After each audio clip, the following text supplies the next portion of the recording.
2, 1. Welcome to today's meeting of the Transportation Licensing Commission. I'll call the meeting to order. I'm going to take a roll call of the members who are present.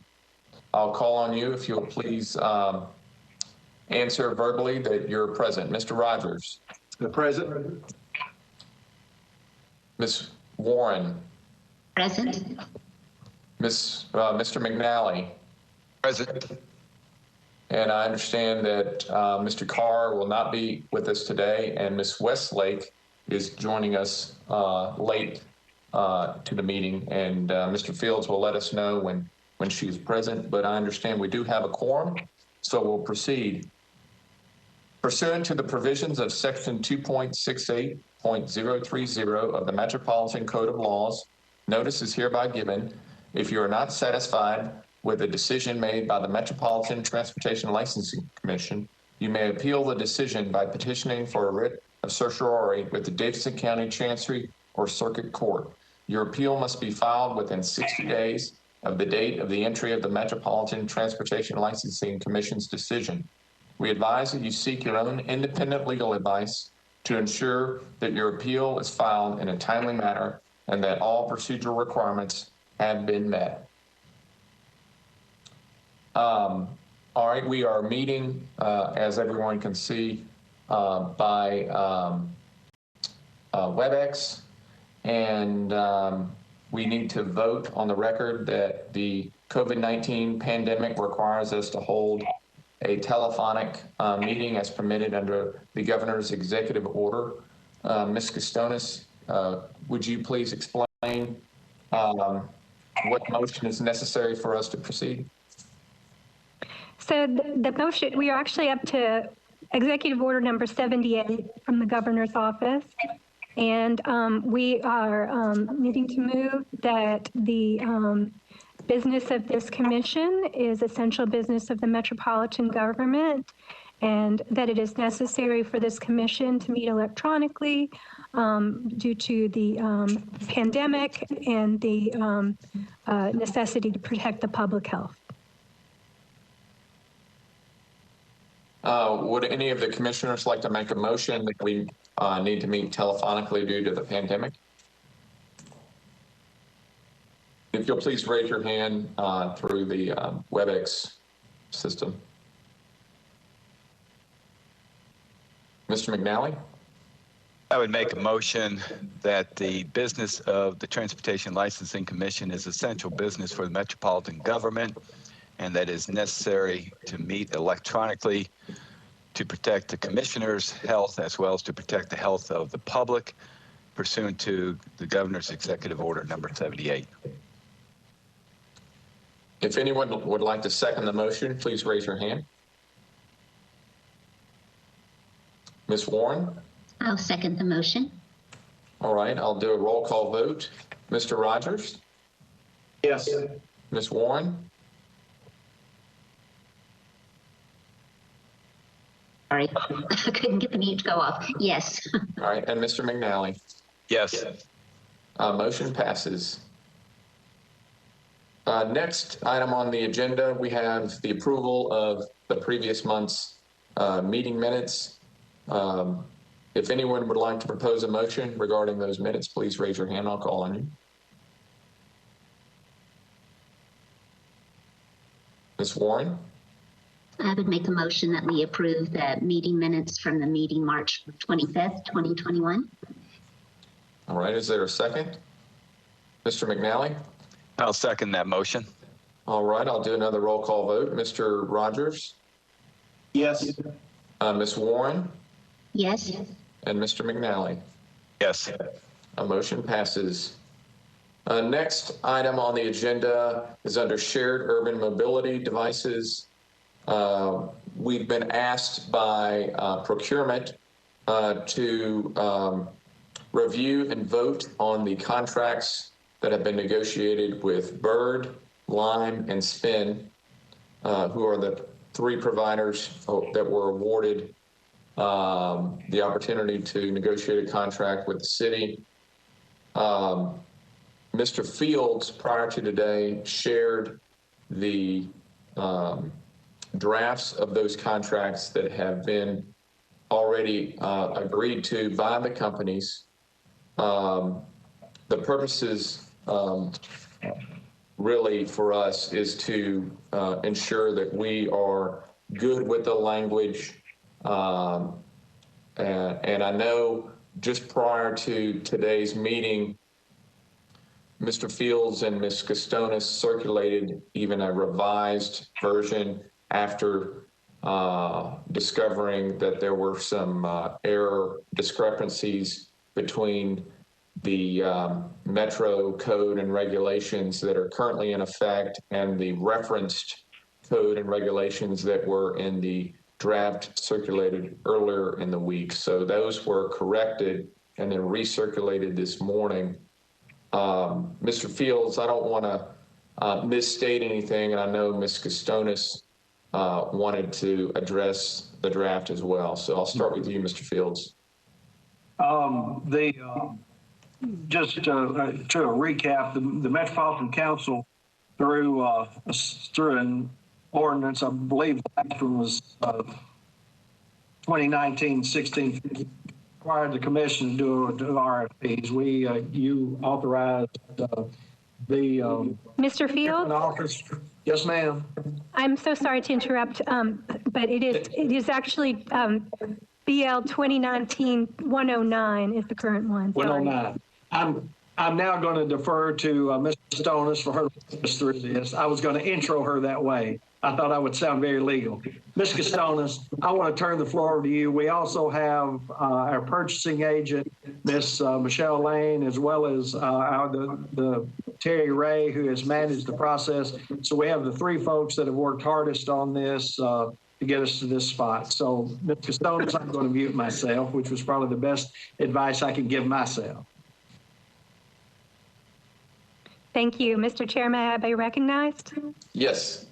Okay. First, I would like to defer to Ms. Lane or Ms. Ray if they had any introductory statements that they wanted to make to the commission, but then I'm happy to walk through the changes to the contract and exhibit. I do not. This is Terry Ray.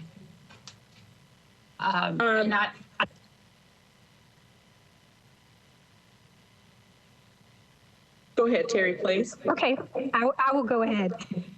All right. So, if would it be possible for the host to transfer the screen sharing capability to me so that I can pull this up on the screen while we're all watching?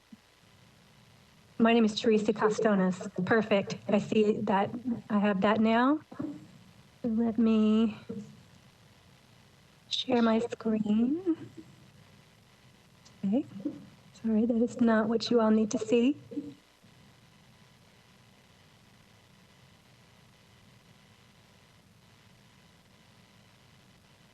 Okay. So this is BL. This is actually part of the Metropolitan Code that I hope you're looking at with me right now. It's section 1262020. And the reason I'm starting with that is because this is incorporated by reference into your contract. And this section of the Metropolitan Code was amended twice. If you go down to the bottom of it, and I'm trying to scroll right now, you can see that, here we go.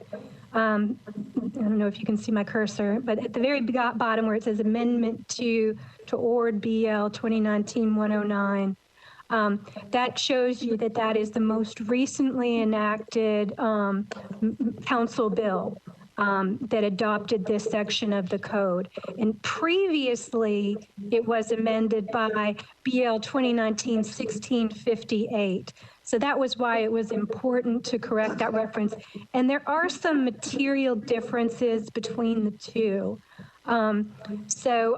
They're significant enough that they kind of affect the contract. And so that's kind of going to be mainly what I'm explaining to you in terms of differences that we have been presenting with the contract. Sorry. All right, I'm trying to pull up the contract now. Okay. Okay, so this is the contract with Bird, which I'm just using as an example. I believe, and I will just ask Mr. Fields and Ms. Ray to confirm that, but I believe that the contracts with all three vendors, Bird, Spin, and Lime, are all identical.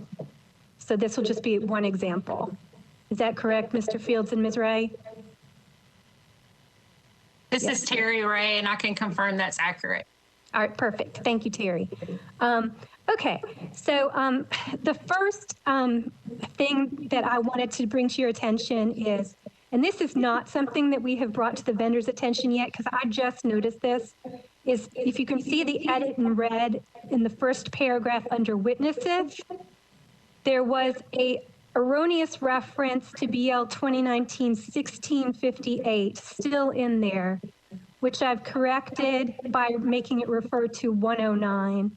Now that portion of the contract is just the recitals, which are, you know, just background context. Basically, they're not part of the body of the document. They're not binding, but I still think that that is important that they be accurate. So we wanted to avoid any confusion by referring to the correct citation to the council ordinance that actually passed and enacted the current section of 1262.020 that we're going by.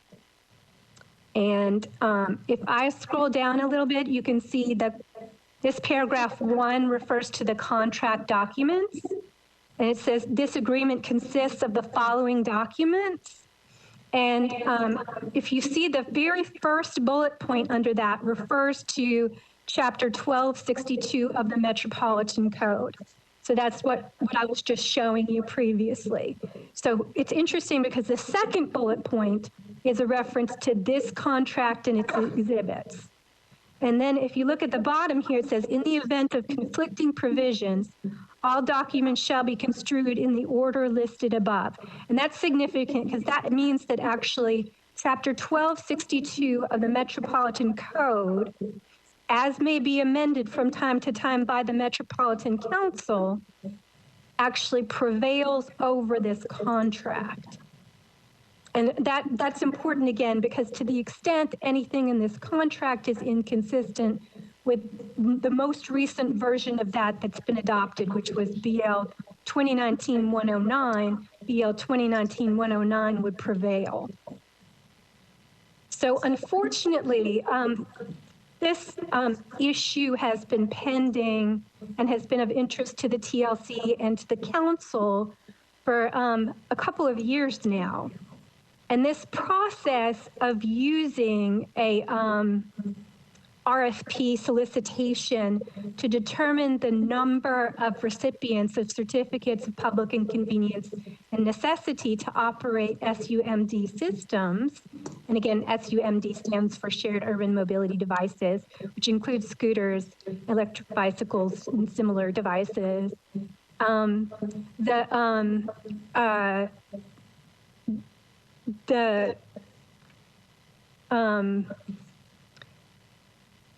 So that process was actually discussed previously in the original ordinance BL 2019-1658.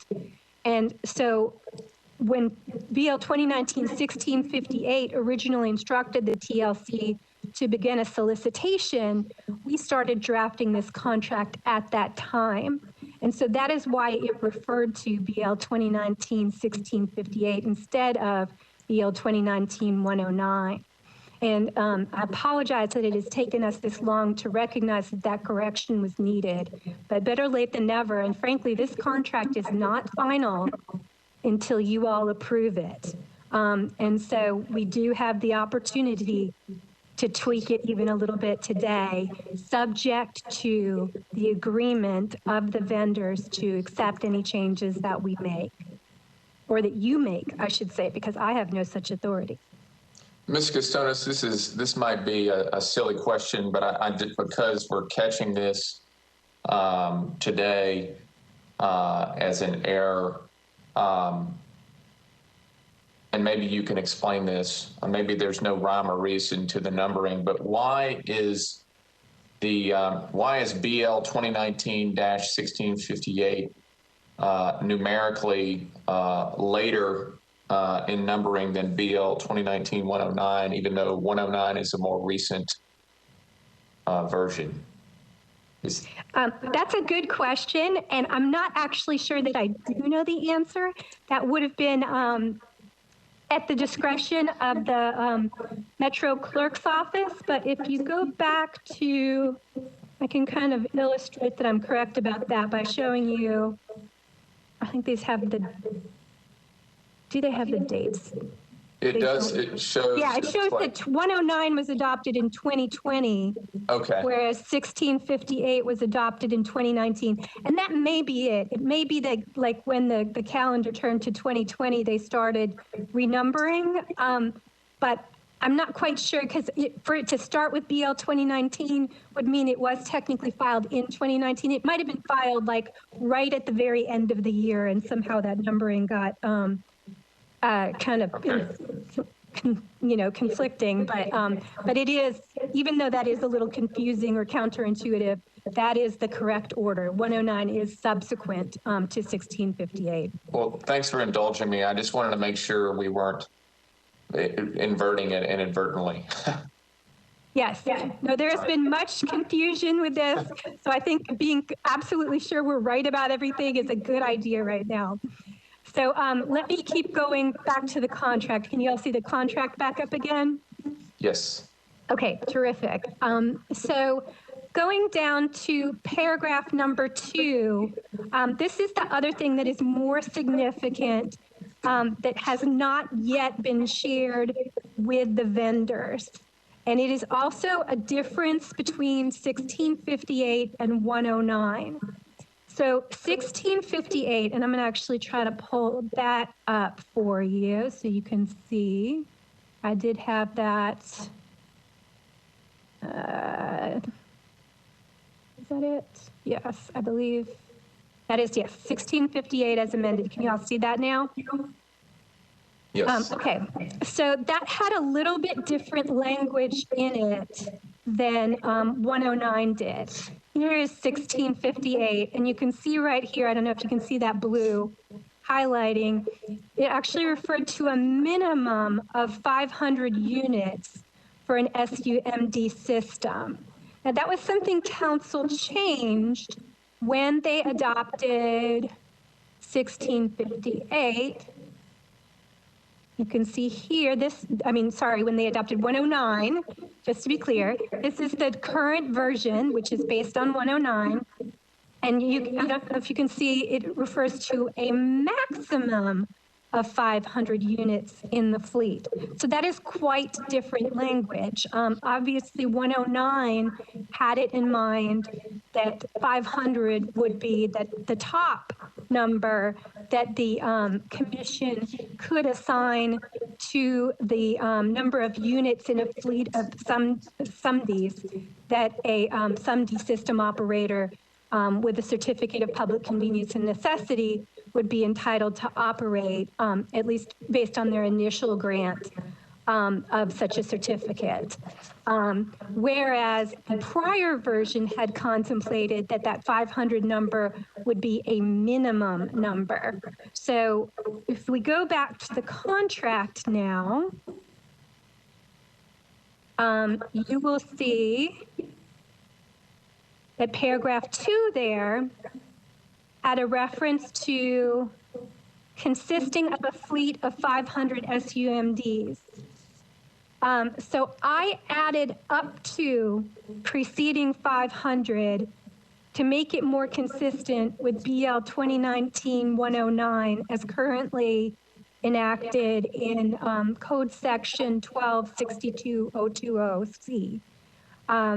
So that it would be clear that it wouldn't be just a flat 500, but a maximum of 500, as that language in 109 says. Then the other change, and this was spotted by the eagle eye of your chair, so I thank him for his very careful review of this contract in his role as serving on the evaluation committee and reviewer for this document. And so if you see here, the crossed out language in strike through A through J is different from what has been added in. Let me make the markup a little more visible by taking out the formatting there. That's a little bit neater. So if you look at the newly added language, A through Q is a little different. And again, this traces exactly back to the difference between 1658 and 109. So let me pull that back up so that you can see. All right, so this is 109. You can see that it has items, under C here, it has items 1 through 17. So that is the newly added A through Q. And then the previous version, which was 1658, had just A or 1 through 9 here. So that was replaced and superseded when 1262.020C was amended in the enactment of BL 2019-109, which then adopted these new criteria, C1 through 17. And so we wanted the contract to correctly reflect the most recent up-to-date criteria in that code section as adopted by council, since that, as I stated at the beginning, that prevails over everything else in the order of interpretation. Okay, let me go back to the contract. So that explains the edits to the contract itself. And like I said, they're really all just trying to, and I don't think there's anything else in the document that's an edit, but let me just walk you through the rest of the terms of the document so that you understand it as a whole.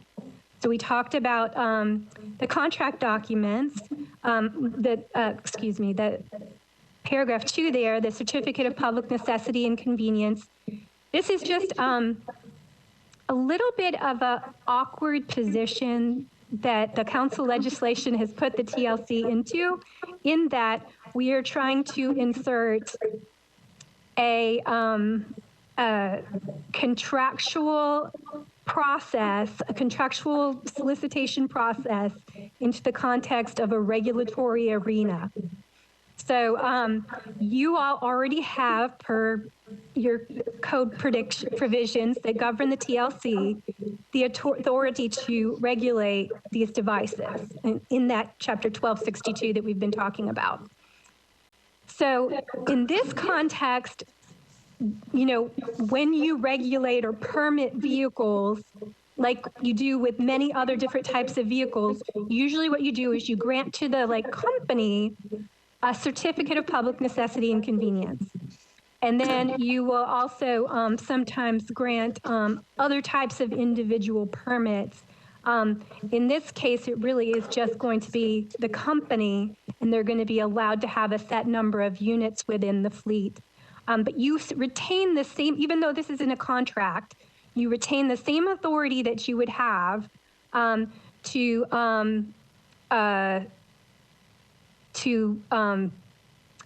make that determination of the awarding of a certificate that you would have in a normal regulatory context, because the regulatory context, the code trumps the contract. And so we're trying to make them as consistent as possible to eliminate confusion.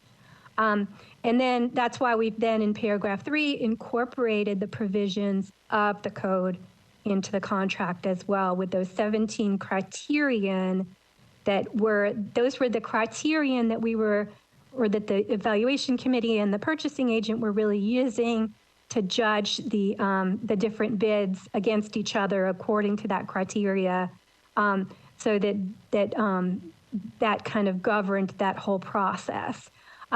So the rest of the contract is some more pretty much standard language.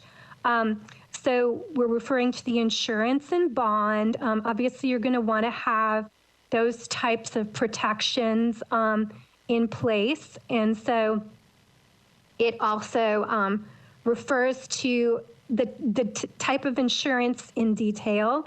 And the insurance is always subject to the approval and explanation of our director of insurance within the legal department. And so these are kind of some standard forms of insurance that he generally likes to see Metro's contractors carry. Commercial general liability insurance for liability, automobile if they use vehicles, workers' compensation for employees. And so the limits are all, his recommendations, and the general terms of the insurance language is kind of Metro standard insurance requirements. With the bond, again, this sort of defers to the regulatory provisions that the TLC will adopt, which we are not doing today, but those will be incorporated by reference into this document once they are adopted. And I believe that we have developed a new form bond agreement for the purposes of this agreement that I'm sure will be before you shortly.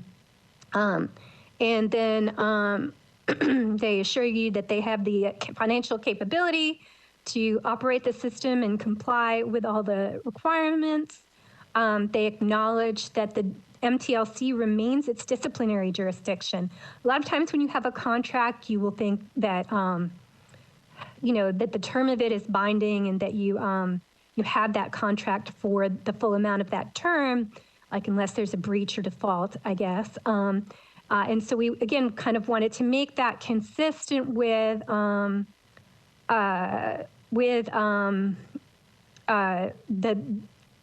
regulatory context that we're in, which is if one of the certificate holders, they're granted a certificate pursuant to this process, is found to have committed disciplinary violations by this commission, you retain your authority to take disciplinary action against them.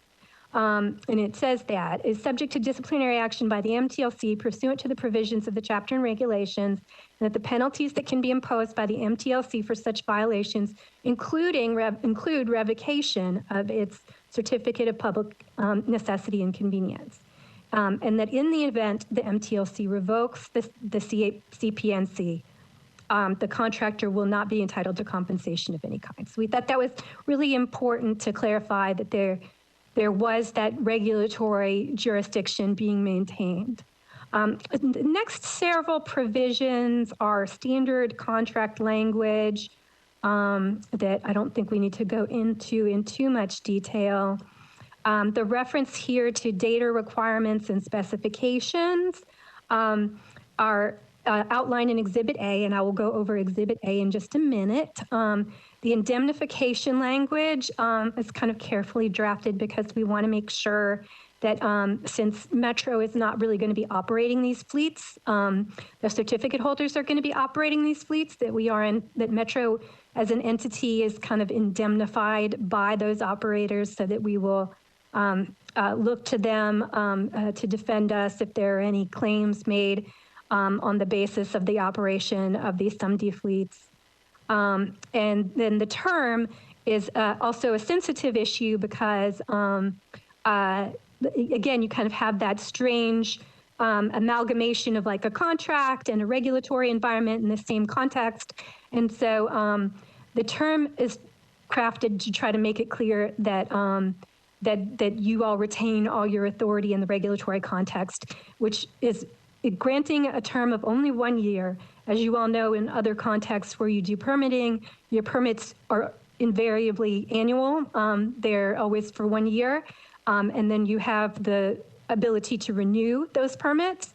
So this particular one is up to a maximum of 60 months or 5 years. That is standard Metro contracting language. Our procurement code generally says that all contracts cannot exceed 60 months. So we're allowing like one initial year of the contract term, which corresponds to the annual permit year of the certificate, and then 4 additional 1-year terms that can be added at the discretion of the commission, just like you would in a regulatory context. And let's see, choice of law venues, pretty standard contractual term provision. As are the next ones, expenses and fees. Contractor agrees to reimburse Metro for any expenses that Metro incurs as a result of contractor's operation of the SUMD system or violation of this agreement. So it's a little more protection for Metro. Future fleet. Yes, go ahead. Can I interrupt a second on paragraph 14, no transfer assignment? Yes. It's a blanketed that the contractor cannot transfer the certificate of public necessity and convenience or assign it to someone. That is correct, Mr. McNally. Now, don't we allow, if a party comes before the commission to ask for a transfer of, say, a wrecking service, or someone's purchasing a wrecking service, they come before us and ask for permission, and we investigate it, we evaluate it, and determine if it's in the public's best interest for the transfer? Why would we not, if someone's tied to, say, a 60-month contract, and the flux of way these businesses seem to be purchased by larger corporations or mergers, why was there no consideration, or why was there consideration of language that it could be transferred or assigned if it was determined, if the commission determined it was in the public best interest? We could certainly add language to this paragraph to that effect. And I think that the concern that was had in writing this was kind of also based on an understanding of, the kind of business reality that these companies do sometimes merge or change hands. And we wanted to make sure that the TLC kind of retained control over that, and that one of these companies couldn't just like merge or be acquired by another company and just assign or transfer this willy-nilly to that company without Metro having control over who it would be under a contract with. And that is pretty standard in Metro's contracts generally, that we provide for there not to be assignments or transfers, although that can often be subject to our consent. So we could add a subject to the consent of the MTLC to paragraph 14 if the commission deems it appropriate. Because I wouldn't be surprised to see Bird or Lime buy out Spin, or Spin buy out Lime, or something of that happening. And I would hate to have to go back through the whole contract process when it might be as simple as appearing before us, showing that they have proof of the insurances. Yes, and we want to make sure that's right, that the insurance and that the bond were in the name of the correct entity and protecting the performance of the correct entity, and therefore protecting Metro. And I recognize we want to make sure they can't transfer it on their own volition, that it be approved by the TLC. But I just wondered if it would make good, would promote business practices if they could come to us with a proposed change, and we had an opportunity to investigate and evaluate the new purchaser, or the new contract person. And I think that makes total sense. And like I said, this contract is not final until you all approve it. That particular change, I certainly cannot speak for the vendors, but I would think that they would be receptive to that, is giving them a little more flexibility, if anything. So I do not think it would be controversial to add that in. So if you all vote to do that, I think that's certainly appropriate. Thank you. All right, let me carry on. So the future fleet increases is what I was going to talk about next, paragraph 16. So that is, again, a regulatory role that you all need to undertake, and that we are working on making some recommendations to you on. In terms of, it says that fleet increases shall be determined by the MTLC and shall be based on reasonable and objective criteria, and that's the language from 109, refers to the requirement that you all develop reasonable and objective criteria for this purpose. And that would be something you would do in your rulemaking authority, but this contract is, again, kind of incorporating by reference and deferring to the rules. The waiver is kind of standard contracting language that if we happen to not enforce one portion of the contract, that doesn't waive our right to enforce the rest of it. The next few paragraphs, the non-discrimination policy, non-discrimination requirement, covenant of non-discrimination, the ADA language, employment, compliance with laws, Iran disinvestment, so forth. These are, and the ethical standards, these are standard contract provisions that are in all of Metro purchasing contracts. Some of them are by code or by law that we're required to have these with all of our vendors, basically. So those are included for that reason. And that brings us to the end of the contract. So I now wanted to go over with you the exhibit to the contract. And again, with the exhibit, the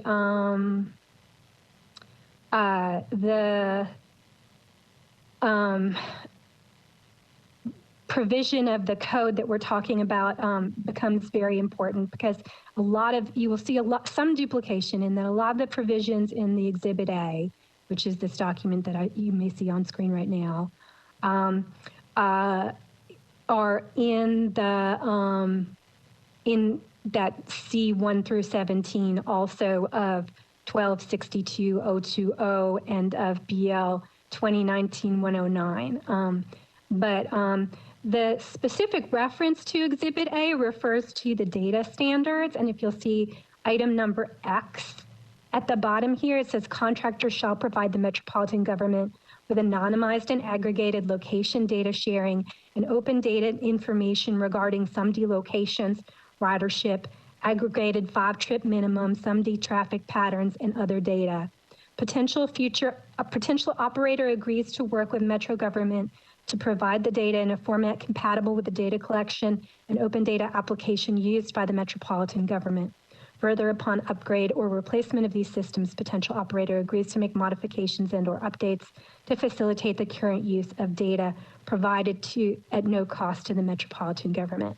So that language of that item X at the bottom of that Exhibit A would be the data standards that were referenced in that paragraph of the contract that referred to Exhibit A. And the rest of Exhibit A is just, like I said, the general operating standards, and they're sort of loosely based on that 1 through 17, but there's a few additional requirements in there.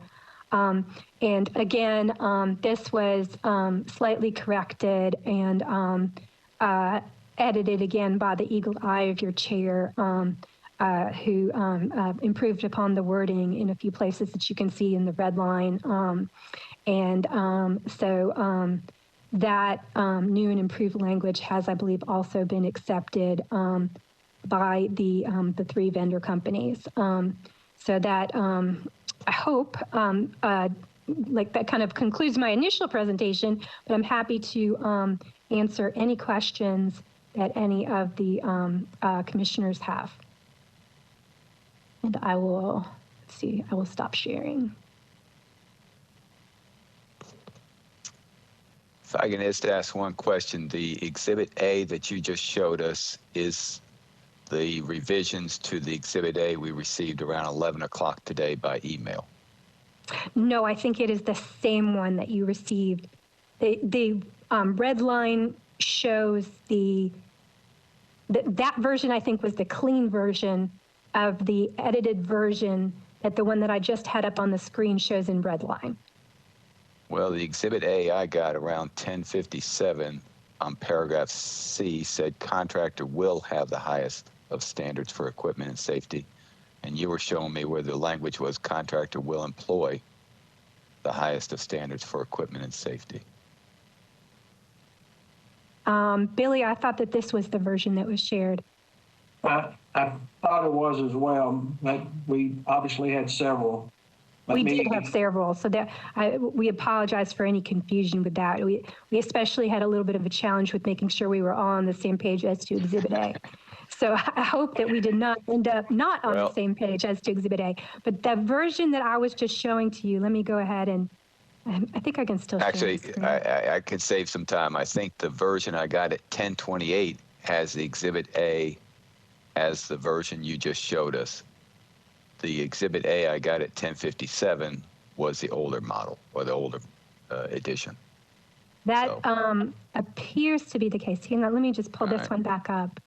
I've just been pulling them up as you've been going through them, and Yeah, at 'em, so so- the will employ is the, I mean, I'm going to defer to Mr. Fields and Ms. Ray again, but I believe that will employ and will implement are the current version. Is that not right? And the version that the vendors have seen and agreed to. Custonis, I'm going back through my emails to try to pull up. There were numerous communications in the last 24 hours. I took this version that I have up on the screen right now from the email that you sent me this morning with all the attachments. And I took the red line version out of that. That's why I Yeah. thought it was the correct, most up-to-date one. And I'm showing that email came in at 1028 this morning, and it had 4 attachments, the 3 contracts in Exhibit A. The Exhibit A that I can confirm that the Exhibit A the vendors have seen is the ones that say will. Will Will employ? employ. Yes. All right, so those red lines should then show the changes between those two versions. I don't know why the less current version was sent later than the more current version, but again, maybe that's kind of like that 109-1658 distinction. We seem to be a little counterintuitive in terms of order, but we were trying to make it as clear as possible out of a very complicated array of drafts that were traded over time. But thank you for the clarifying question, and please continue to ask questions so that we can make this as clear as possible for the vendors and the audience and make sure that everybody really is on the same page before we approve this contract.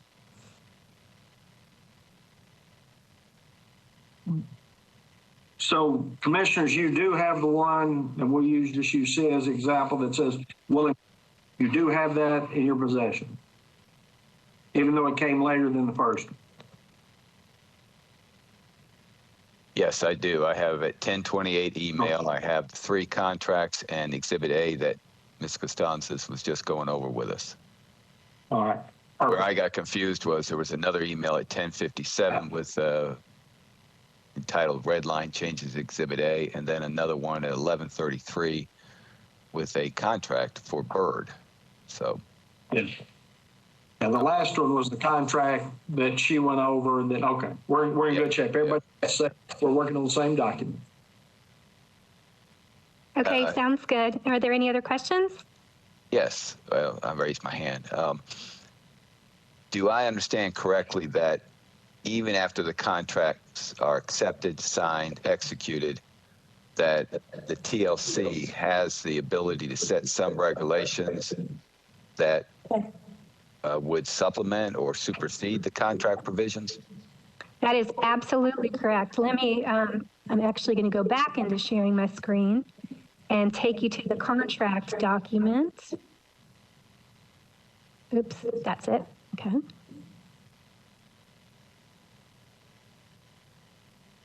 And maybe at the bottom of it, I have to scroll up. So if you see here, and again, that paragraph 1, contract document, this agreement consists of the following documents. The very first bullet point is the most recent version of Chapter 1262 of the Metropolitan Code and the related regulations.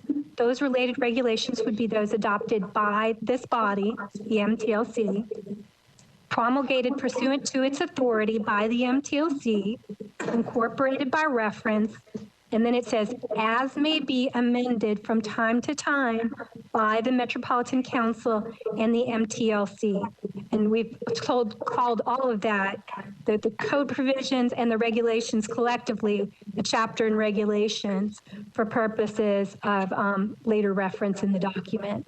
So, and we intentionally made that the number one bullet point even before the reference to the contract itself, and then said, in the event of conflicting provisions, all documents shall be construed in the order listed above, which is an effort to make it clear that we know that the code and regulations are like dynamic and organic. They're going to be amended from time to time by the council potentially, or by this body, the MTLC.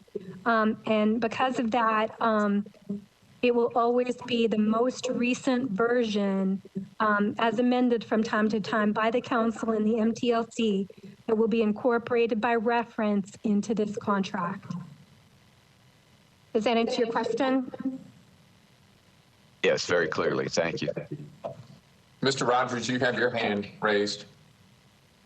Yeah, this is probably a question more for Mr. Fields, and very unlegalistic question.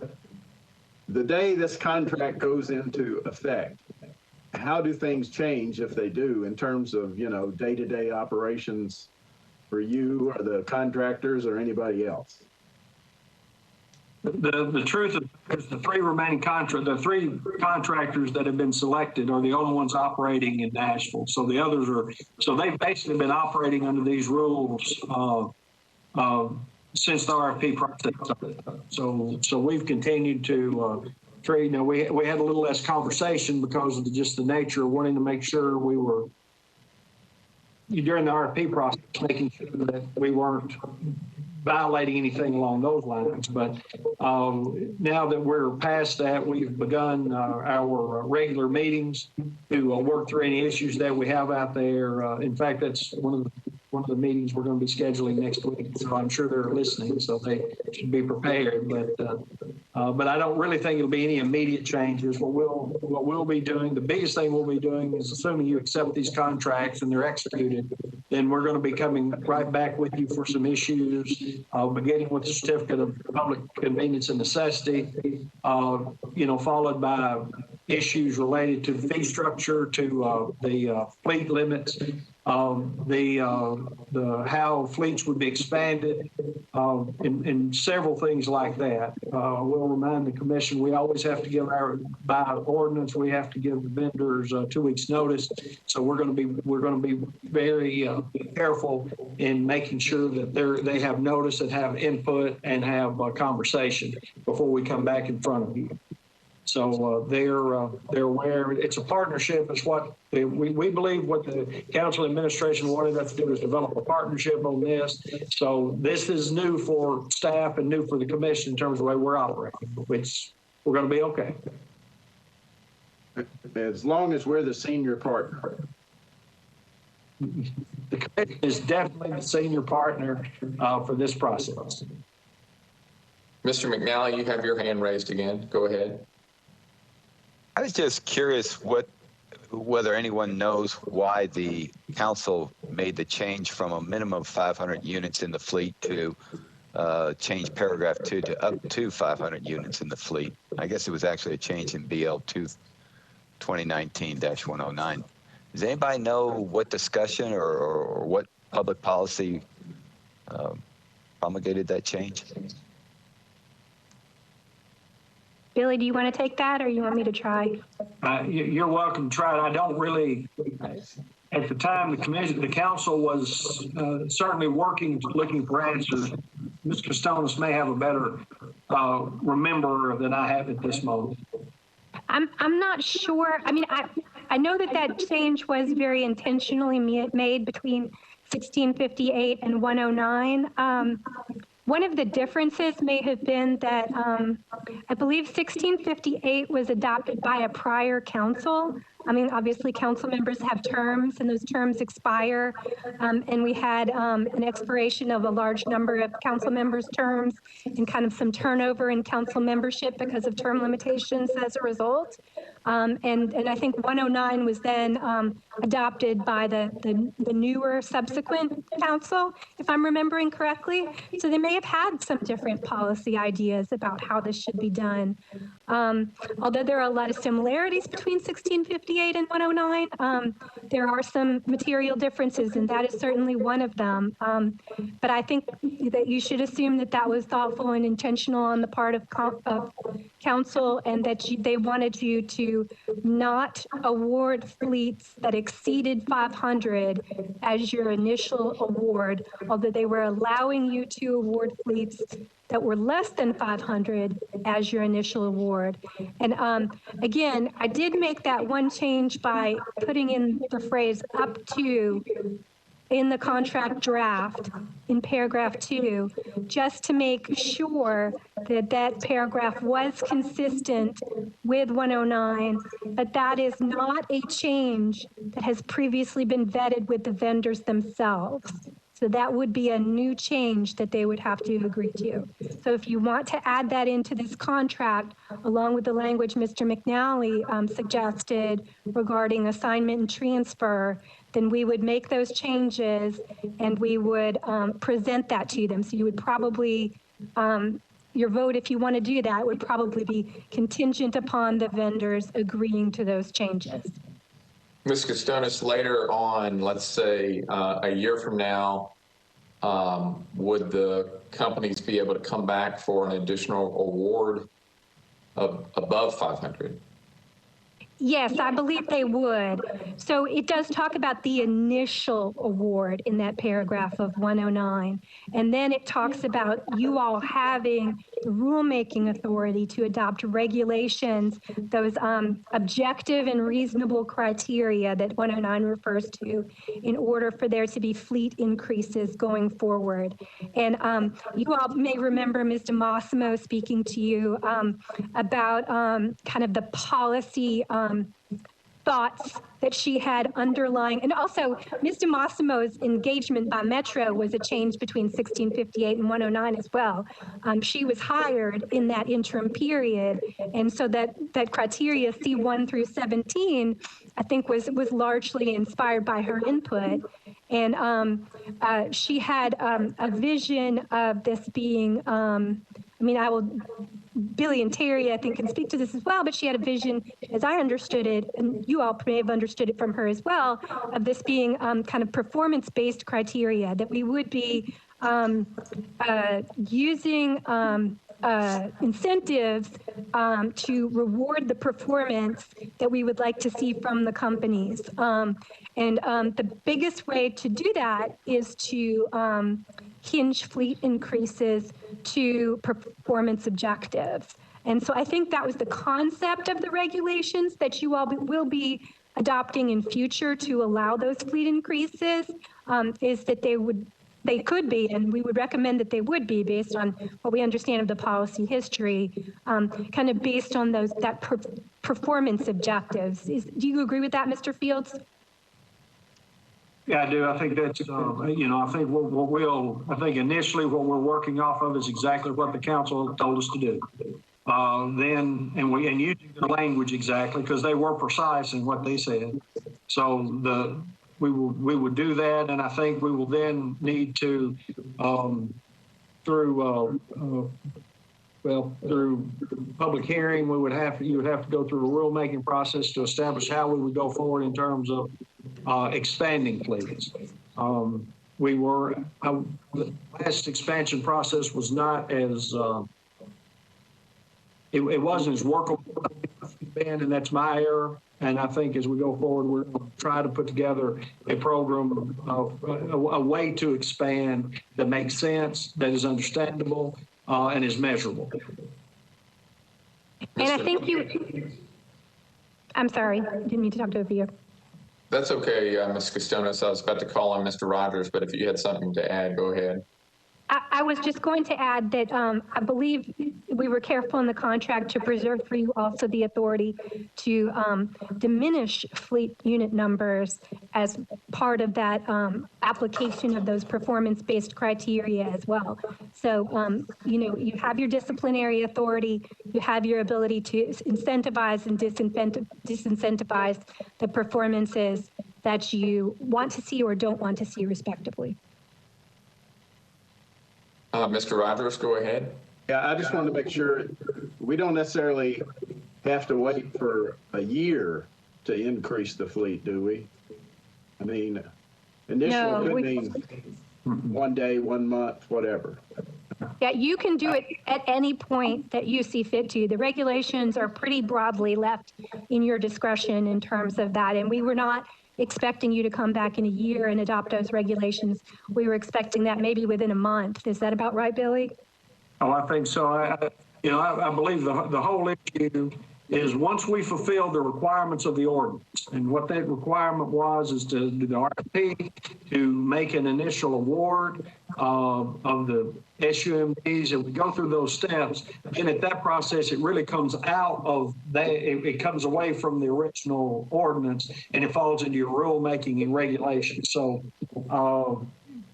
as we go forward, that's where I think it's very important that we put together an expansion process that makes sense, that's easy to understand and to deal with.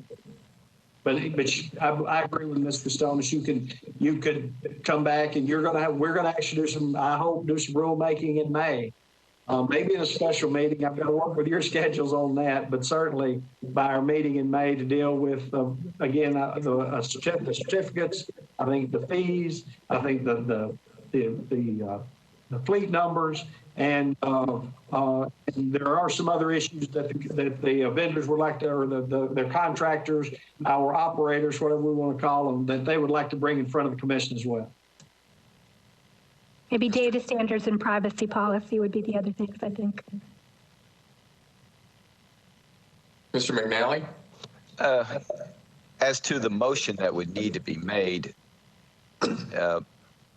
would it be that the motion would be conditioned upon the vendors or operators accepting the revisions to paragraph 1, which changes it to BL 2 2019-109? Paragraph 2 would have to be the revision of up to 500 units, and paragraph 14 subject to the MTLC's consent. I assume, or I'm presuming that the vendors have already agreed to the revisions in paragraph 3A through Q. That is exactly correct, as I understand it, Mr. McNally.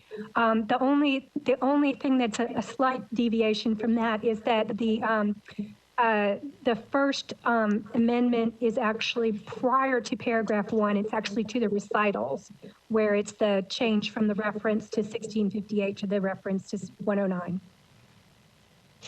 I see what you're talking about. Yes, okay. It's under the witness part there, okay.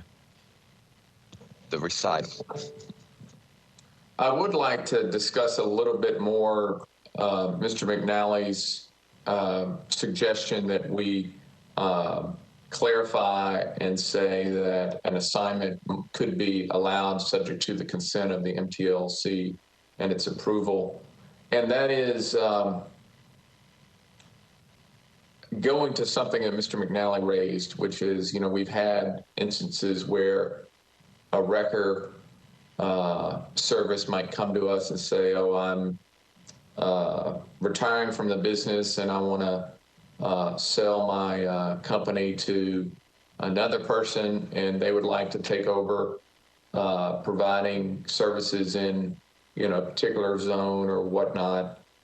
And I think it would be important that we consider as a commission saying that in that provision, if we're going to allow that we talk about it in terms of the contractor being purchased or merging into another entity and whose assignment would be approved and consented by the MTLC. I just would like to avoid what to me would seem like a monetization of of this award. If a company could, sell its contract and by signing it to another entity, even though we would have to approve it, it could be strictly a business transaction for them, as opposed to, a company who's being purchased by a larger entity or merging with another, which I think is a different, an entirely different animal, because the company is actually morphing into something else. And so they would need to come to us and say, hey, we're no longer bird, we're now, pick your favorite animal, we're sharks. So, and we'd like to continue servicing scooters in Nashville. So I would like some consideration on that point if we're going to change the language. Mr. President, if I may, just for some clarification, when a emergency records owner is transferred, it's not really transferred. What it amounts to, what y'all have done over the last several years, we've had some sold as businesses. The certificates and the permits of the commission are not property of any of the companies that you license or certify. They remain the property of the commission and the metropolitan government. So what's happened is companies have worked out their business agreements and then appeared in front of the commission saying, we would like to buy this business. In the meantime, we would like to operate this zone. When that case, if you'll remember, we announced it 30 days prior to your consideration, and anybody might actually apply for that zone. So we've not had that happen in many years, but that has happened in the past. So it's not a straight up transfer, but I do understand. And I just wanted to share that. As language, I refer back to legal and the commission for that. And I believe another commissioner has joined us. Ms. Westlake has joined us, I believe. And I just want to say I'm happy to act as your scribe. I have the language up on the screen, so if anyone wants to dictate to me a alternate version of what you see in red on paragraph 14, I will type it in. Great. Thank you, Ms. Castonis. Mr. Rogers, you had your hand up. All right, I forgot to put it down. Okay. Mr. McNally? So I may be hearing from Mr. Fields that you cannot transfer or assign the certificate of public necessity and convenience. In the past, what we've done with other companies, what we've actually done is when a company sells their business, that business and the language of the ordinances are pretty straightforward. They're void, they're null, and they're over. But you can have a hearing and award the certificate to someone else. So nothing would preclude you having that, changing the rule a little bit, because it is an issue to a transfer clause and make sure that the commission has prior to a new entity operating, you would have to, the commission would have to be engaged and it'd be considered. And again, I'm not sounding more like I'm trying to be a lawyer, so let me not talk. Well, then maybe we leave that language as a contractor understands that its CP&NC is not transferable or assignable, period. Let's see. You contract lawyers help me here, but perhaps then a second sentence that says that an entity purchasing or merger, the contractor may, what I'm trying to say is that someone can come before us and ask for the certificate to be awarded to the new entity, the new contractor.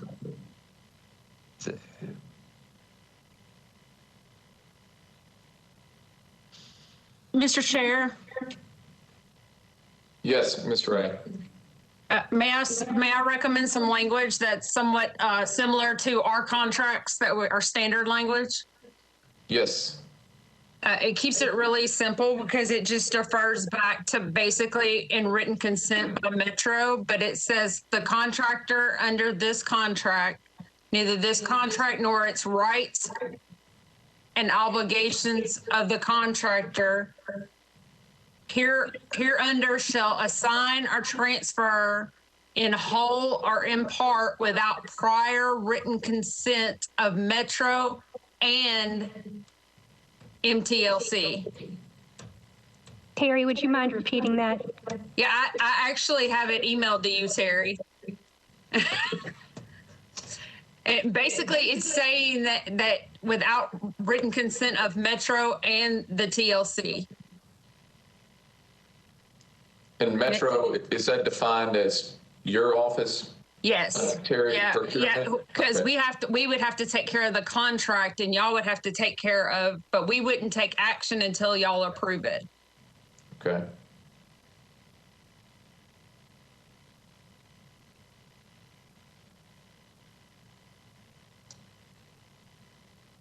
And I'll let Terry, if you're going to copy it and paste it, I'll let you. She has it on the screen. Yeah. And that, all I did was add the and MTLC onto our standard language. I'm not sure Metro is defined in the contract, so we probably need to be clear as to what that is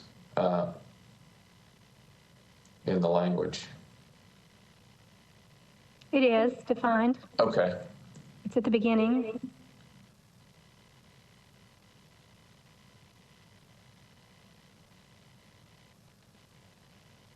And this contract would not be assigned unless it's approved by the TLC first, the transfer.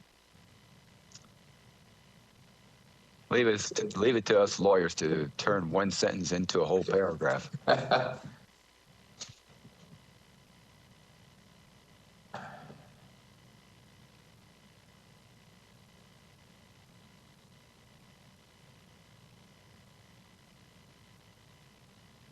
Mr. Chairman, what do you think of that language? I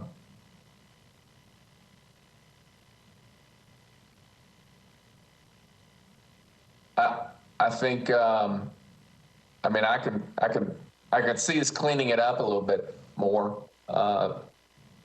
Something like contractor understands that neither this contract nor any of the rights and obligations of contractor hereunder shall be assigned or transferred in whole or in part without the prior written consent of Metro and MTLC. Did I get that right? And No. Terry, yes, and Terry, are you saying, Terry, Ms. Ray, are you saying that we would, the Excuse me for commission 1 would minute. have to approve first, and then it would go to Metro for approval as well? Well, we would take the recommendation and approval of the commission, and we would basically, our assignment consent process would take place where we would generate a new contract number and a new contract, but we wouldn't take action until y'all okay it. Okay. So maybe we need to say without prior written consent of the MTLC and Metro. I guess it doesn't really matter, but. No, I think you're right, though. We should probably put the MTLC before Metro, since that's the process that it goes through. I guess then it could say in whole or in part without first prior written consent from the MTLC and then Metro. I apologize for missing some of that. My niece was coming to pick up my daughter to take her to play rehearsal, and I had to go greet her. But could you all maybe read it back to me so I can type it in? Yeah, Patrick and I were suggesting we clarify and say that first it should read in whole or in part without the prior written consent first from the MTLC and then Metro. Is that the first? Add the word first there? Yes. First prior written consent of MTLC. And then Metro. And then Metro. I got it? Yes. So in this scenario, it's conceivable, although it would seem unlikely, that we could approve an assignment or a transfer and then it get bogged down somehow with Ms. Ray's office and it not happen. Is that correct? And I doubt it would ever happen. No, I'm sorry. May I be recognized, Chair Hernandez? Yes, I can't tell from the screen who's speaking, but yes. This is Michelle Lane. Yes. Typically, the way that the consent process works with all of our other contracts, and the reason that the language is Metro is because typically it's assumed that Metro represents the various departments and semi-autonomous boards and commissions. I understand that there's some nuance and difference with the Transportation Licensing Commission. There is not really an approval that we would engage that would be contrary to the action of the Transportation Licensing Commission. So once your commission has approved it, it will become an administrative process for us to complete the contract and get it routed for signatures. That's all it would be. Okay. Could the language then be the first prior consent of MTLC and adoption by Metro?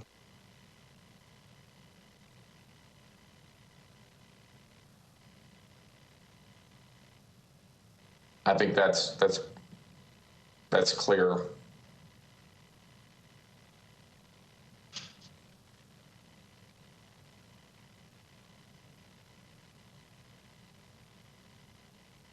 Works for me. All right, and then we should probably block justify on the right-hand side, that paragraph.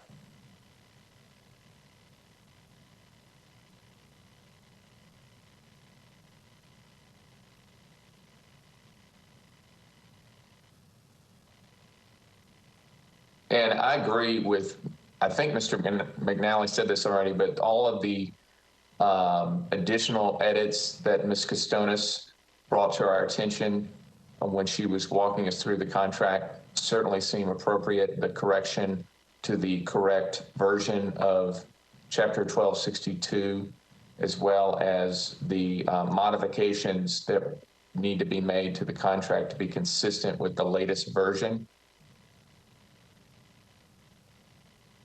The one other thing, this is just something I noticed when we defined right-of-way in paragraph 2, we define it as collectively the PROW.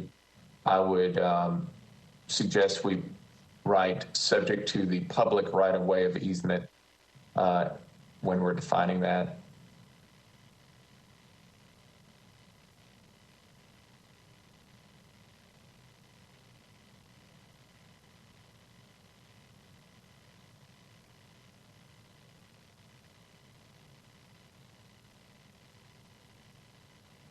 So it's my understanding, commissioners, that if assuming we approve this language and these changes in the contract, then it will go back to procurement, who will then share it with the contracting parties for their approval. And because these changes really are only consistent with the latest version of the chapter, I can't imagine this is going to cause too much of a hiccup, but it does formally need to go back to them for their approval, and then presumably the parties will then execute the contract. Is that correct?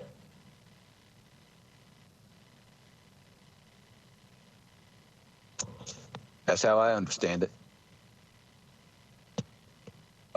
Yes, that's the way it's been described to me. Is whatever changes that you have, we will ask procurement and legal to work through those in terms of getting them in the form you've asked. We would then share with, and of course, I'm confident they're watching at this moment. We would share with them, and with luck, everything is where it needs to be, and we go forward. If not, what we'd have to do is come back to the commission if we can't work through the issues to achieve what you've asked us to achieve. Is that fair, Ms. Costonis, Ms. Ray, and Ms. Lane? Yes, sir. All right. Would anyone like to make a motion regarding the contract language that we now have in front of us with the revisions that have been made? Please raise your hand. Mr. McNally?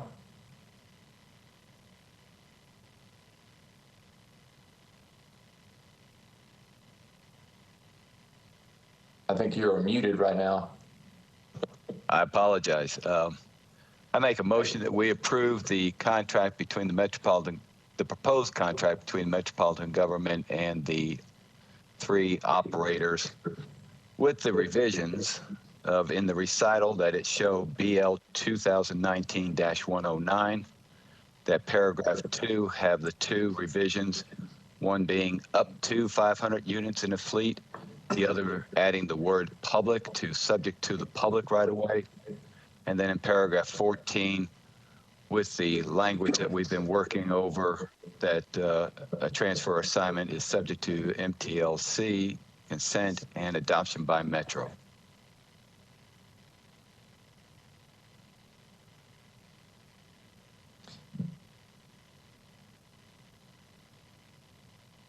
And I believe there were some other changes, Patrick, to Exhibit A. Oh, and also incorporate the proposed revisions to Exhibit A that is accompanying the contracts. I believe that the vendors had already accepted the changes to Exhibit A. Is that right, Terry? That's right. We did discuss that. That is correct. Okay. Lead me astray there, Mr. Chairperson. Anyway, just to do my motion one more time to make it very clear, I make a motion that we approve the contract between the Metropolitan government of Nashville, Davidson County, and the 3 operators with the revisions to the recital showing that it's 109, to the 2 revisions to paragraph 2 and to paragraph 14 that was previously explained. And I hate to do this before I ask for a second. Could we go back to, you've got it on paragraph 14. Since we've made the change or suggested revision for paragraph 14, does the first sentence, the original first sentence, make sense to remain in the paragraph? And we also use the word contract in the new language, but refer to CPNC in the first sentence.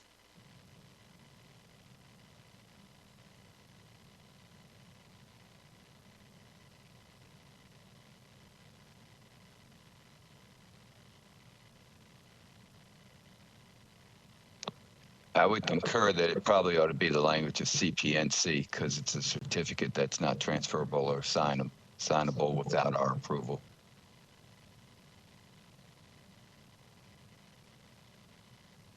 All right. It looks like Ms. Costonis was making some edits as I was speaking. Those look fine to me. I would put a colon after follows instead of a period. I think that's a period. It's hard to see with the screen.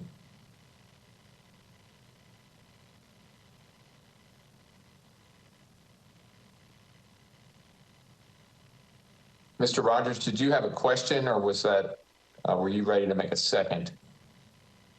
I was going to second the motion whenever y'all decide what the motion is.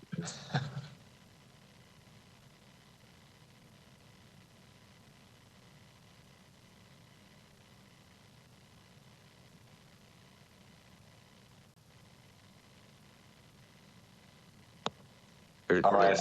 I apologize, Mr. McNally. That probably did not change your motion. And if necessary, I amend the motion to reflect the changes to paragraph 14 that we all have now reviewed and make that the substance of my motion. All right. Mr. Rogers? I'll second that motion. All right. I'll make a roll call vote here. Mr. Rogers? I'll vote aye. Ms. Westlake? Ms. Westlake is sound problem, I think, but we could try. But she is on the line, but she's been unable to speak. All right, I'll come back to her. Ms. Warren, Yes. Mr. McNally, Yes. and Ms. Westlake, if you're able, if you could send an email to Mr.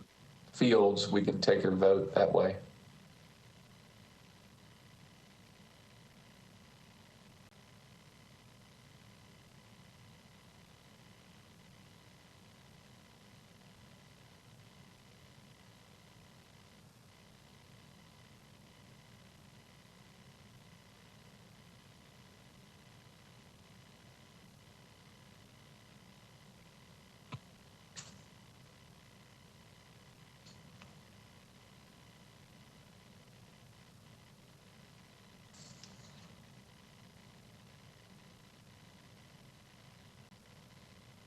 Let me make a quick phone call.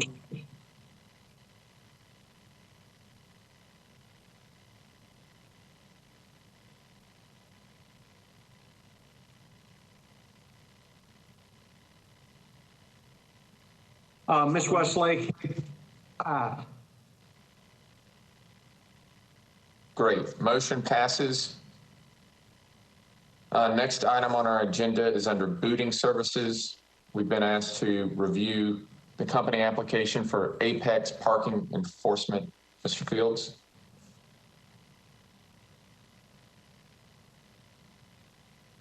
You muted yourself, Mr. Fields.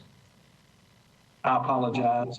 Apex Parking is a new booting company they would like to operate. They filed all of the appropriate paperwork, and it's a relatively small company, but they would like approval. They're in order. Is there a motion regarding approval?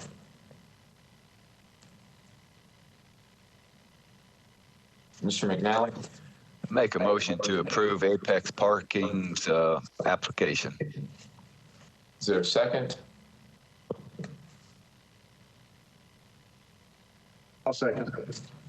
Thank you, Ms. Warren. I'll do a roll call vote. Ms. Warren?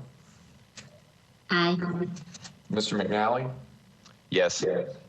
Mr. Rogers? Yes. And Ms. Westlake, to kind of speed things along, I know if you can send your vote to Mr. Fields, but motion passes. Next item on our agenda is under other passenger vehicles for hire. We've been asked to review an address for an address change. Excuse me, we've been asked to review new company applications for health transportation, mini Vegas limo, in Comfort limousine, and Nashville Vegas limo. Mr. Fields. They are all in order. If anyone would like to make a motion regarding approval, please raise your hand.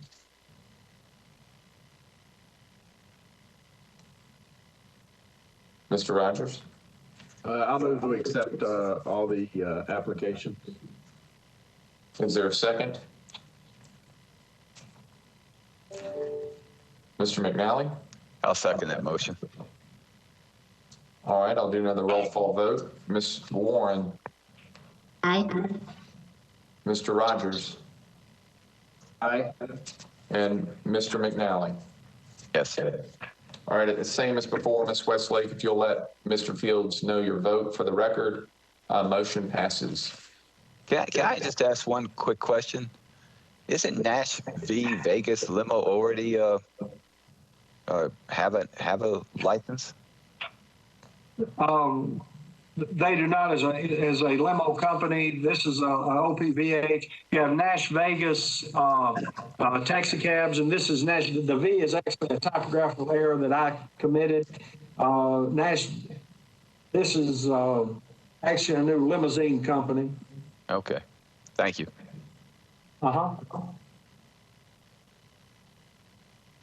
All right, and now we've also been asked to review a company name change request by Smead Limo LLC.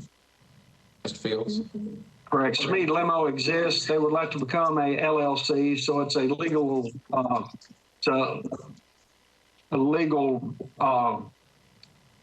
business for them.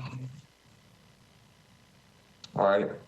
Do we need to vote on that, or is that just recognizing their name change? In the past, we've had votes. Okay. If anyone would like to make a motion regarding approval of the name change request, please raise your hand. Mr. McNally. I do have one question before we just vote on a name change here. Mr. Fields, you said Smead Limo already exists, correct? No, Smead. No. Correct. Smead Limo is an existing company, and I'm not well qualified, I think, to say what an LLC is, but I know it's a limited liability corporation. So they're changing, I think, their legal status as a company, and that will be reflected in their name. Okay, so we're not only, so when we vote here about their name change, we're also adopting the fact that they're changing from whatever entity they were before to a limited liability corporation. Yes, I suspect that. I don't suspect they were a sole Proprietorship. All right. I guess I would ask, are we able to do that? Just accept a name change, or do we have to look at their application or anything else? I don't want to complicate this and stall the meeting at all, but. In the past, we've only dealt with the issue of the name change.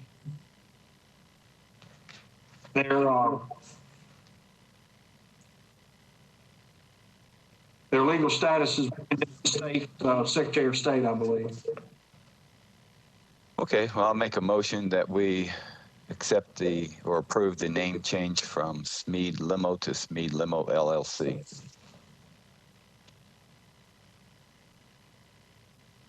Mr. Fields, did you say you did confirm that they were in fact registered with the Tennessee Secretary of State? No, sir, I did not. Typically, again, when it comes to their business status, the commission is not typically had a participation in that. Just as business licenses aren't required in the ordinance, this is just the way they describe themselves, and it's a legal issue between them and the state. I can certainly do. I mean, you could certainly take your action and say contingent on and reviewing the documentation with the state. I can do that. Well, I just looked them up, and it's listed as an inactive dissolved LLC. No, we can bring in, and we can, since they're already operating and won't affect their operations, we can bring them back next month if you'd prefer to do that.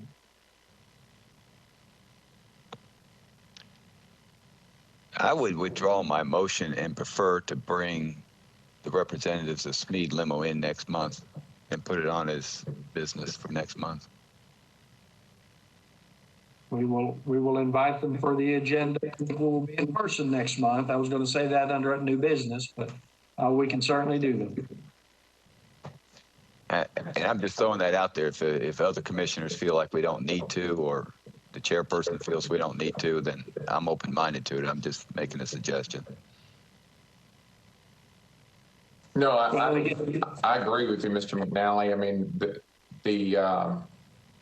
if a company is going to refer to itself as an LLC, it probably, it definitely needs to be properly registered. And while we can't force the company to do so, I mean, if he wants to be called Smead Limo LLC and it requires our approval, that seems like a pretty straightforward request that it in fact be an LLC. We will bring them back to you next month. That makes it simple enough. And Mr. Fields, go ahead, Mr. Fields. I'll go and ask them to bring the appropriate documentation from the state. Yeah, I was going to ask if you could just communicate to them the commission's concerns. that the LLC may cause misrepresentation to somebody that they are actually a licensed limited corporation that may not be licensed with the state. So. Yes, sir. We'll also add for our future processes is we try to follow as as we go through our world. When the commission asks for additional information, that will be a part of the application. When they ask for this kind of a change, we'll ask them to bring the appropriate proof that we can share with them.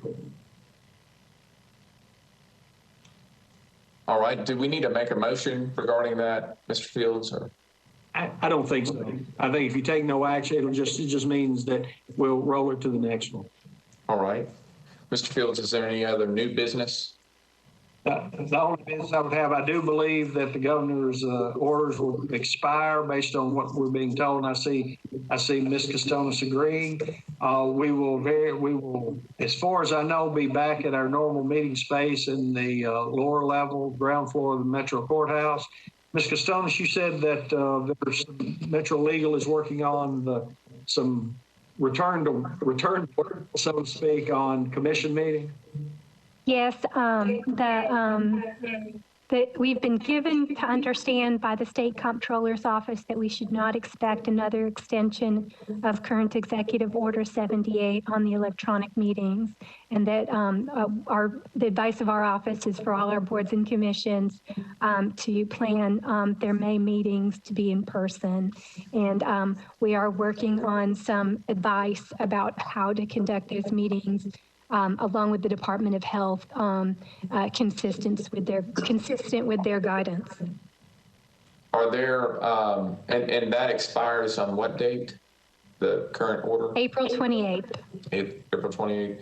Are the commissions being given latitude to require basic measures like masking and whatnot? The executive order requiring masking is a mayoral order. Or actually I think it's health director order, but it may be in mayoral executive order as well.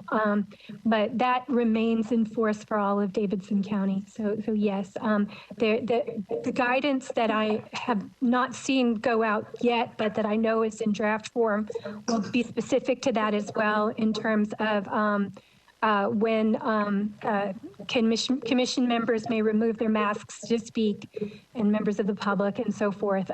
But we absolutely will be able to require everyone to wear a mask. Okay. And I will be working with the General Services Administration on the meeting room and the court and the state trial courts who manages the rooms to make sure we are doing everything we can to protect the commission and the public. Great. Well, I have no other business. All right. Well, then we will adjourn until next month. Thank you, everyone, and have a great rest of the day. Thank you. Thank you.